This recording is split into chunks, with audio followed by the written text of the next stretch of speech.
understand the difference between being rich and being wealthy. What I learned about and utilize short-term rentals for is wealth, where my assets create more income than my expenses. Since 1981, Justin has been producing world-class Bordeaux-style wines from Paso Robles on California's Central Coast. As the pioneer of Paso, Justin wines are what put Paso Robles on the winemaking map. The Justin team believes that wine should be exceptional from every angle, which is why their team uses boutique winemaking practices like hand harvesting and hand sorting. With a rich history of accolades, Justin produces exceptional wines and is proud to be America's #1 luxury Cabernet. Whether you're the first-time wine drinker or a wine aficionado, Justin has a wine for every celebration and occasion. Visit justinwine.com and enter promo code Playbook20 for 20% off your order. Justin offers the perfect holiday gifts for clients, colleagues, friends, or family. Be sure to check them out at justinwine.com to receive 20% off your order for a limited time and use the promo code Playbook20. Welcome to Entrepreneurs The Playbook. I'm David Meltzer, blessed to be here in Miami with a 2-time offender. That's because she is an incredible entrepreneur, soon to be a 4-time best-selling author of Smarter Short-Term Rentals, an expert in the STR space. Avery Carl, welcome to The Playbook. Thank you so much for having me. Happy to be here. Well, I'm cheating with this podcast because I always say there's a new methodology of being Napoleon Hill. You don't have to get funded by Carnegie to go travel the world, to go meet the leaders with subject matter topics and expertise. And for me, I'm always picking and choosing the people to get free lessons, a free MBA in a day. And my wife and I are blessed to have some STR properties, some luxury properties that are short-term rentals. And one of the pushbacks that we get from people is a lot of people don't differentiate the types of STRs that exist. Right. And some of the STRs are smarter and some are dumber. And we hope that every investment that we make is an investment in our community and provide service and value to the community, not necessarily relocating and changing the value by being selfish instead of selfless. Can you distinguish in Smarter Short-Term Rentals the difference between what we do in the space comparatively to maybe what some short-sighted, more scarce people utilize short-term rentals to facilitate making money?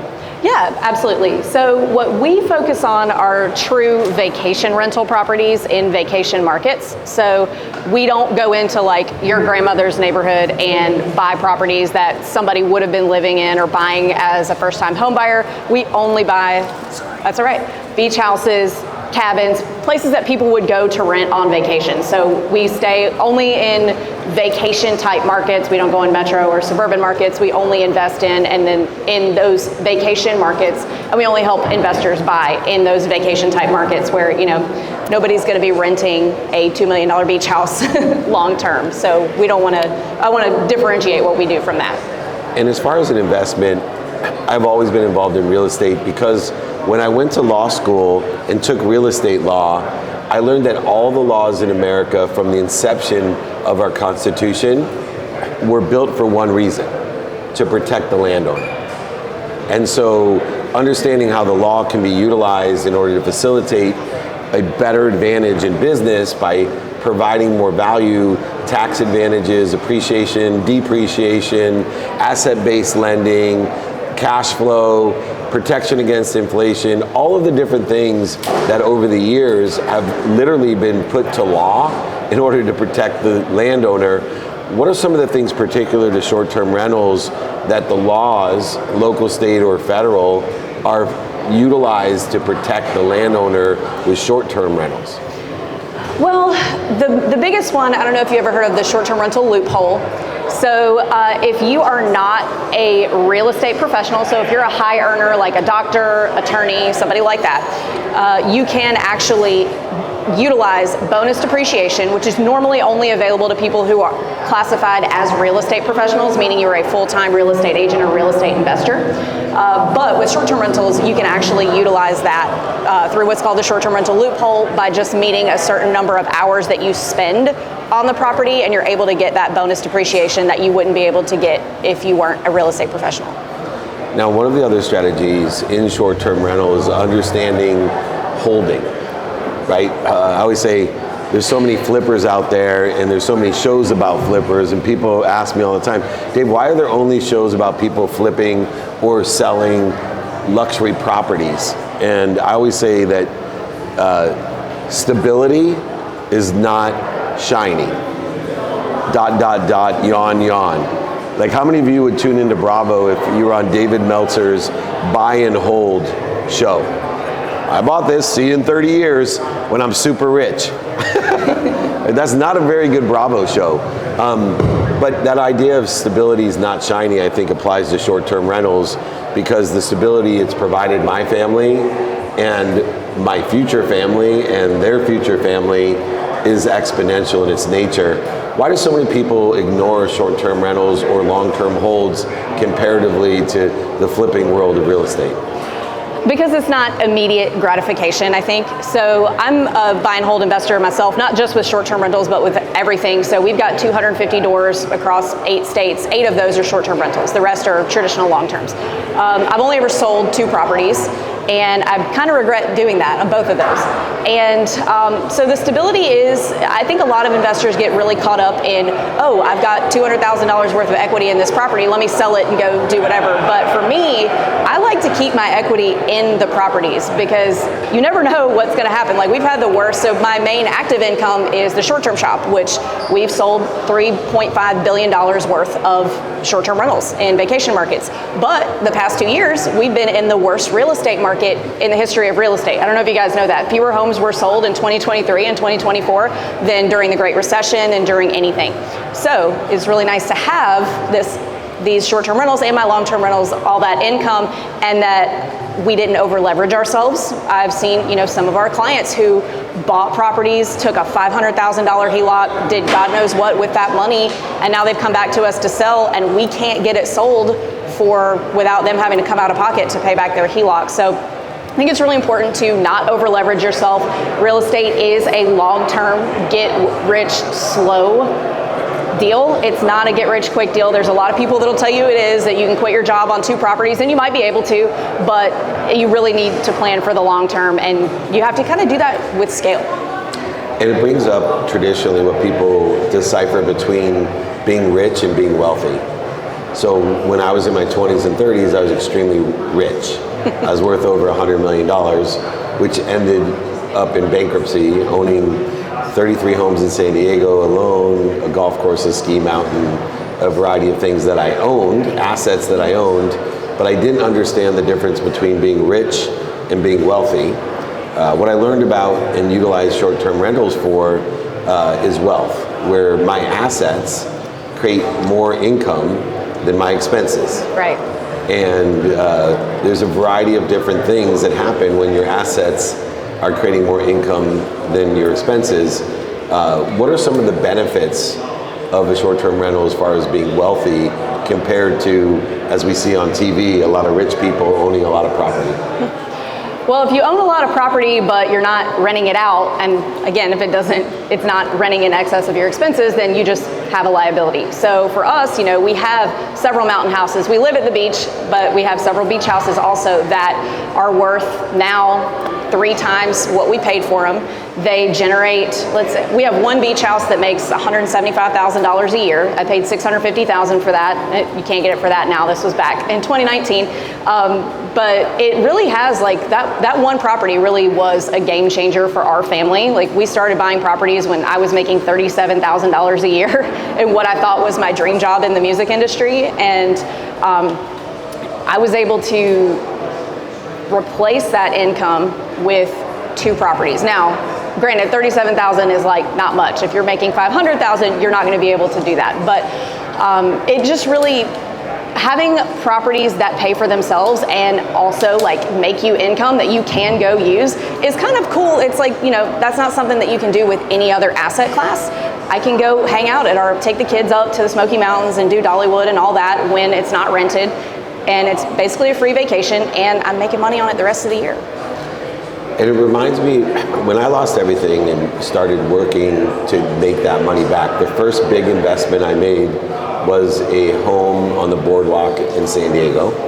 And nothing had sold in 3 years at that time. So we were coming out of 2008, now it's 2010 and a half, and nothing had sold because everybody was holding on to that property.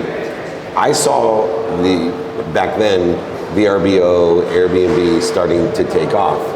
And so at that time, the management of the properties were so expensive. And so they were taking 25, 30% of the rents, and they didn't have the whole world exposed to the rental. It was everybody was Mission Beach marketing or whatever it is, sales rental. And it didn't make economic sense to pay for more than anything's ever sold per square foot when I bought that beach house. And it made my wife nervous that here I hadn't learned the lessons of losing everything, that I was taking on this risky thing. And then I showed her the math and said, but we live right by here and you can manage the property and you can use this VRBO to give us exposure to all the people in Arizona. And when all these other people on the boardwalk figure it out, these properties, regardless of what the economy does, are going to go up because the value of the property is going to be equated to the income that it has. Yeah.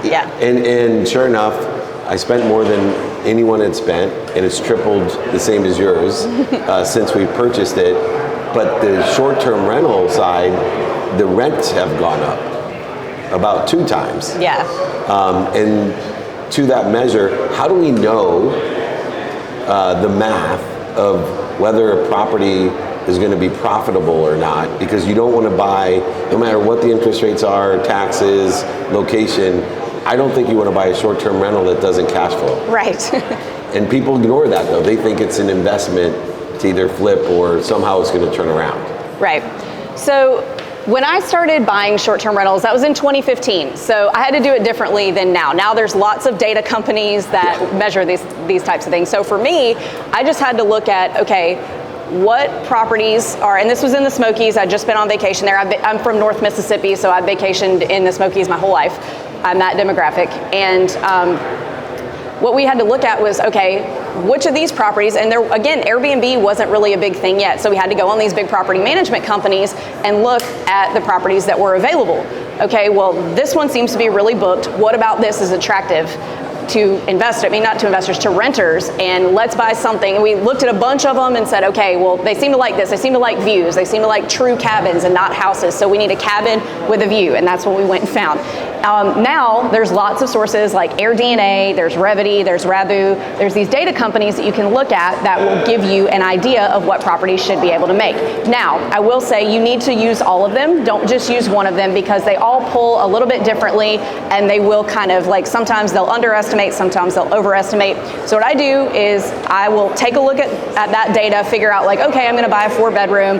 All these data companies say a 4-bedroom in this market should be able to do between this and this. You find your range. Then, after you find your range from the data companies, you do what we call the enemy method, which is how we did it back in the day, is you look at all the other 4-bedrooms in the market that are doing well, and it's very simple. You just look at them and see what they have or what you could have to make a guest book you instead of them. So what I mean by that is, not all 4-bedrooms are created equal. So some 4-bedrooms could be making $60,000 a year. Some 4-bedrooms could be making $300,000 a year. So, and the data can't tell you that. The data can tell you what, but it can't tell you why. So you have to go in and do your own research and say, okay, well, look on Airbnb and Vrbo in the neighborhood you're planning to buy, and maybe across the street you've got a 4-bedroom that looks like a haunted house, like the windows are broken, the paint's peeling off. Well, you're going to do better than them. Your price per night is going to be higher than what is on their calendar because you're going to have to be taking care of your house. But if there's a 4-bedroom next door to you that has an indoor pool, a helicopter pad, all these crazy things, you're probably not going to be getting the price that's on their calendar because you're not going to have all those things. So you want to use the data, but also use your common sense. I think the problem with short-term rental investors nowadays is they kind of want everything done for them. There's all these companies, you can pay them 15 grand and they'll tell you exactly what to buy and where. But at the end of the day, that's a guy sitting behind a computer that's never been to the market that you're buying in. So it's really, really important that you understand the market that you're buying in and who comes there and why and where they go there. I've had people come to me who are buying in the Panhandle of Florida where I live, or who already bought and didn't ask my opinion. Did not buy with a short-term shop, and they bought properties on the bay. And then they come to me and they say, hey, you're the short-term rental expert, why am I not making money? I'm like, well, you bought on the bay. And they're like, but it's water, people come on vacation to water. Well, the bay in the Panhandle is black. The water there is black. The Gulf is crystal clear like the Caribbean, and that is where the tourists go. So these people didn't take the time to understand the market and why people visit and what they visit there. They're like, oh yeah, water, cool, let's buy on that, and then their property doesn't work. So you have to take the data, but you also have to take the time to truly understand the market that you're buying in. And to that measure, the management of the property is one of the biggest variables that a lot of people don't pay attention to. Huge, yes. And having somebody to manage it, whether it's yourself and being in proximate location to a property, or as you expand, it's impossible. Finding the right way to manage the property can make all the difference in the world. This show is brought to you by BetterHelp. Therapy is a great tool for facing your fears and finding ways to overcome them, because sometimes the scariest thing is not facing our fears in the first place and holding ourselves back. It's helpful for learning positive coping skills and how to set boundaries. It empowers you to be the best version of yourself. It isn't just for those who've experienced major trauma. If you're thinking of starting therapy, give BetterHelp a try. It's entirely online, designed to be convenient, flexible, and suited to your schedule. Just fill out a brief questionnaire to get matched with a licensed therapist and switch therapists anytime for no additional charge. Overcome your fears with BetterHelp. Visit BetterHelp.com/playbook today to get a 10% off your first month. That's BetterHelp, HELP.com/playbook. Imagine starting a small business, your first customer, first hire, first real paycheck. But everything isn't just exciting, it's scary. That's where JustWorks come in, the all-in-one platform that supports small business growth. Access seamless tools that help with benefits, payroll, HR, and compliance with transparent pricing. It's time to make payroll painless, run payroll in 90 seconds or less, and automate payments so you can set it and forget it. Did you know in 2023 alone, they processed over 25.6 billion in trusted payroll customers? Don't worry about the paperwork piling up either. They take care of payroll tax documents and reporting to help you stay compliant. Visit justworks.com/podcast to join the thousands of small businesses that trust JustWorks to take care of payroll, benefits, compliance, and more. That's justworks.com/podcast. What suggestions at the short-term shop do you take when you find a good property, it cash flows correctly, has great upside, and of course you can use all the other types of economic benefits of the short-term rental, but in the end, if it's mismanaged, you could be in deep trouble. What are some of the tips that you give there? Okay, so we at the short-term shop teach all of our clients how to self-manage. So every buyer that comes through the short-term shop in the 20 markets that we have offices, we are going to teach you how to manage your property for free, because that really is the make or break piece of it. And back in 2015, when we bought our first one, we went to look for a property manager, because that's what you did back then. And the average split was 40% of your gross. And this was our second property ever. And again, I was still making $37,000 a year. So we were like, no, we need that 40% to go buy more properties. We can't pay that. And so we figured out how to manage it ourselves remotely from Nashville, where we were living at the time. And now there's all kinds of courses on that, but self-management really is going to generate you the most cash flow. Typically now the average split for a property manager is going to be 20 to 25%.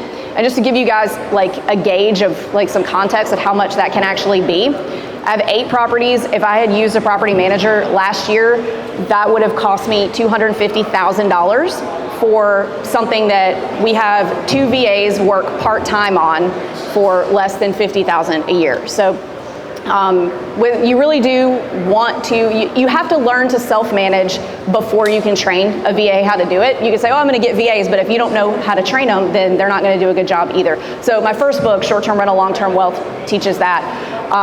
And the second book is going to have some more, and it's called Smarter Short-Term Rentals. It's going to have a lot more like systems and processes, standard operating procedures, things like that.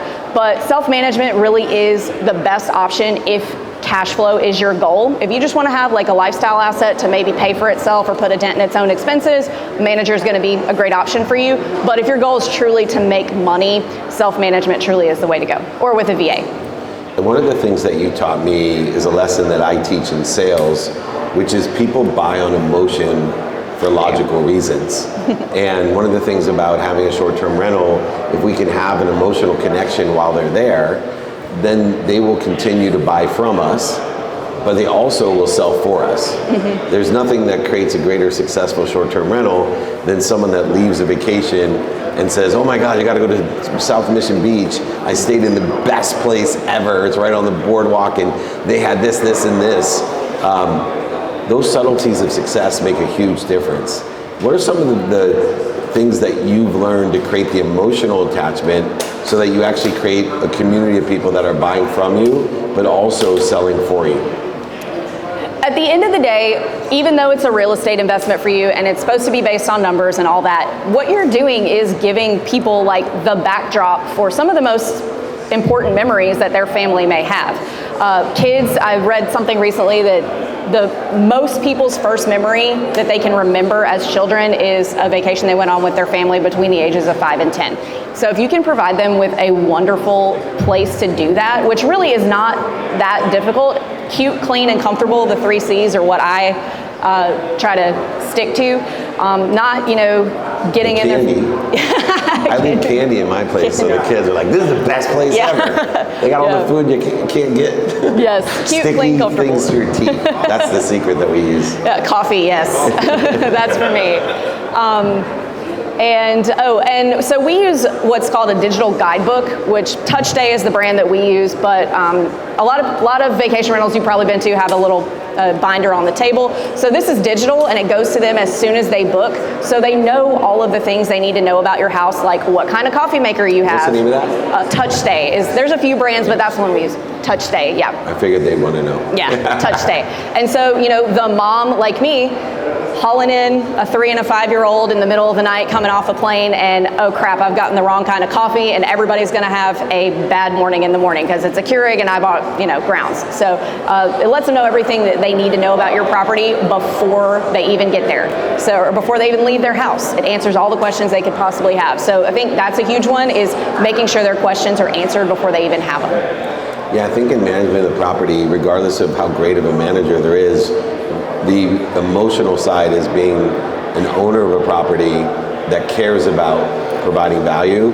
is when someone can't figure out the TV or they don't know where the bike is, and you get these calls while you're in the Philippines enjoying your vacation, right, subsidizing with the revenue that you got from your SDR, right, which is a whole nother aspect of it. So I think it's really important to have that communication beforehand, and I would say the number one for us, difficulty in our short term, we have great management companies, but there's a lot of wasted time, emotion, and value because they didn't find the book, they didn't read the book. Right.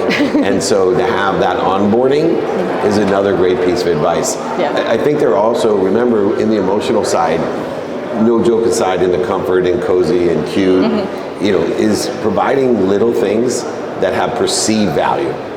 So a bottle of champagne, knowing about the clientele, even if it's not expensive, with 2 glasses and some strawberries, can make all the difference in the world. It's that first impression. How important is the first impression online and then the first impression when they get there? Because I think the closer you carry that energy, the more successful you are. I see too many people online have this great first impression, but there's too much of a disparity between the first impression online and when you walk into the property. Yeah, so first impression online is extremely important. You have to have pro photos. You have got to have good professional photos. I would say 9 times out of 10 when people come to me and say, hey, here's my listing, why am I not getting rented? It's because they took pictures with their iPhone. And like, yes, and they want to argue like, well, yeah, iPhones have such and such camera and it's so great, but it's like, but are you a good photographer? I am not. Yes, I can hold a nice camera, but I can't make the pictures look the way they need to look. So always, always, always spend the money on professional photography. And then in terms of when they walk in, you also want to make sure that those photos are not so edited that they give the wrong impression, they make the property look better than it is. But the first 10 seconds when somebody walks into your property are the most important. So for me, it has to smell nice. It has to smell good. And it needs to be light and bright. You know, the blinds up, natural light coming in. I think all of that really makes a big difference, but you want your property to be properly put out there on the photos. You want them to be good enough that people will click and view your property, because they're not going to read your description if they don't like that first photo and click on you. And then you also want to make sure that their first 10 seconds in is a really good experience. Yeah, it's amazing how many people forget about smell. And how important it is. And if you look historically at entrepreneurs, people like Coco Chanel, that launched the #1 perfume brand in Chanel #5, actually would spray it literally years before she was launching the brand, so that people had this smell and this emotional connection to that smell. And to make sure that there is a great piece of advice. Look, if you need to know anything about short-term rentals, if you want to know how to be smarter with your short-term rentals, you don't have to wait for the book in February of 2025. Just reach out. The amazing Avery Carl. She is an expert at the subject, topic, and expertise that can make you a lot of money, help a lot of people, and it's a lot of fun. Thanks, Avery, for joining me. I appreciate all your time and insight, helping us all make more money, help people, and have fun. We'll see you soon. No, thank you so much for having me. It's a pleasure. Let's give her a big round of applause. This is David Meltzer with Entrepreneurs, the Playbook.